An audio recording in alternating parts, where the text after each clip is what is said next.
Tunbridge Wells on the Kent-Sussex borders.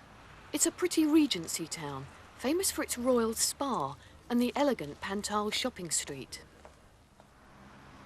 Rising up the hill and out of the town is a huge common, a mixture of sports fields and rough woodland with footpaths running through it. There are several car parks dotted across the common. Shoppers and walkers use them during the day, but after dark they're a favourite spot for courting couples. It's about 9:15 on Tuesday the 7th of February, the Kentish Yeoman pub in the heart of Tunbridge Wells. That'll be £2, please. Oh, cheers. Thank you very much. Greg Simmons and Jenny Howarth have been going out together for almost a year. Tomorrow lunchtime, I'll have a look at the brochures. All right, then. I'm not promising anything, but I'll have a We'll look. try. The couple left the pub after closing time and drove to the Fir Tree Road car park.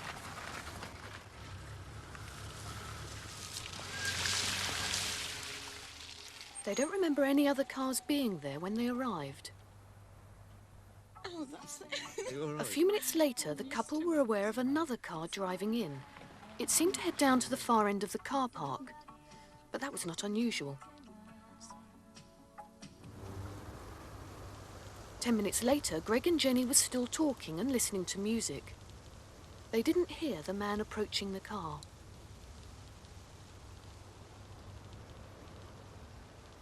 Holding them at gunpoint, he tied them both up, blindfolded them, and ignoring Greg's pleas, he then raped Jenny.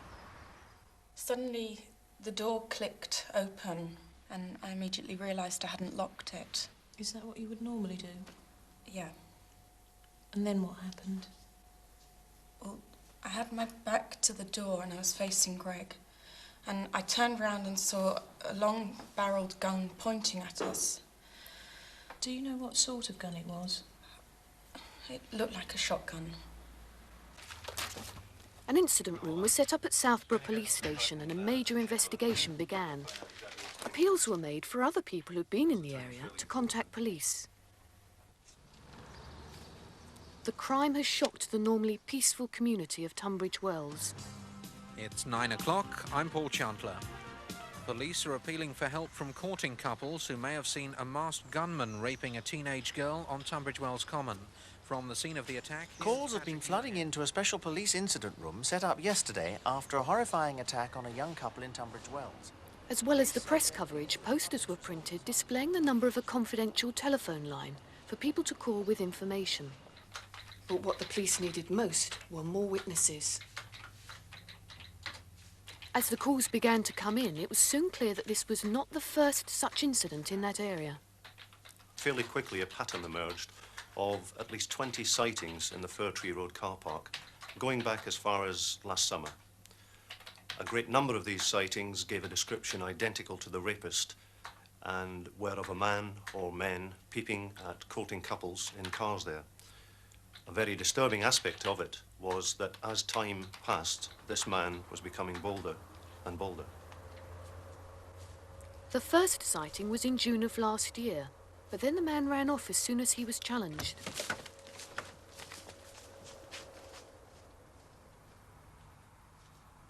By November, he was confident enough to invite a chase.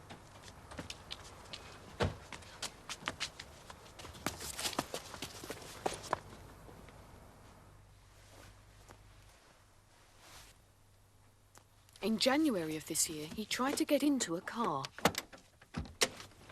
This time he stood his ground and taunted his pursuer.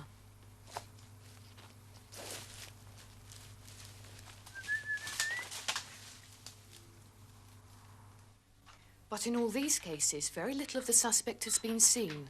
That is until the rape. He was of medium build. He was white. From his voice, he was about 30. He was wearing a khaki jacket, an army camouflage type jacket with green and brown splodges on it.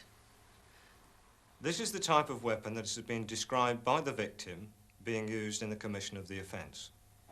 It's a 12-bore, single-barrelled shotgun, unlike what is more commonly seen, the double-barreled 12-bore shotgun, which is used primarily for sporting purposes.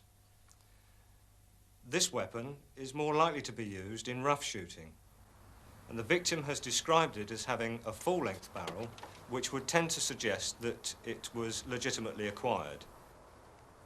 If anybody has knowledge of a person who has access to this type of weapon and fits the description of the offender, we will be very pleased to hear from them.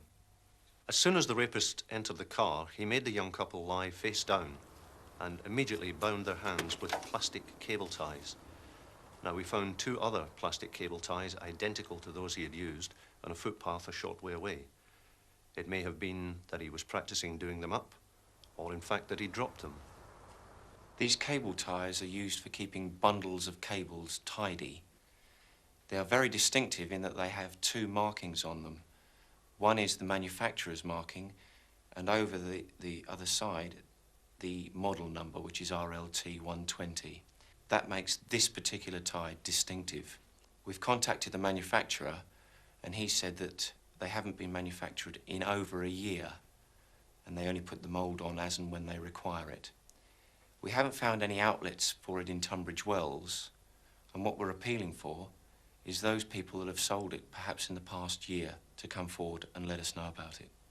When the couple went into the car park, it was empty. Shortly after that, another car drew in. And after the rape, the same car drove out. They caught a glimpse of it, and we can say that it's a lightish-coloured saloon car. Greg remembers that it had a smooth engine, around 2 litres in size. And there's one more important sighting. Witnesses have told us that around 11:30 p.m. on the night of the rape, a man was seen jogging up Fir Tree Road in the area of the car park. Now, this man could be a very important witness. We need to speak to him, and we're appealing to him to come forward. About 7 o'clock. In the incident room, detectives are sifting through the information gathered from the various Can you sightings. describe him? Well, how old for a start off? Would you say he was A picture of the man police are looking for is slowly developing, but they still need more information. There may be other witnesses who have not yet come forward. Someone must know this man. Perhaps you can help.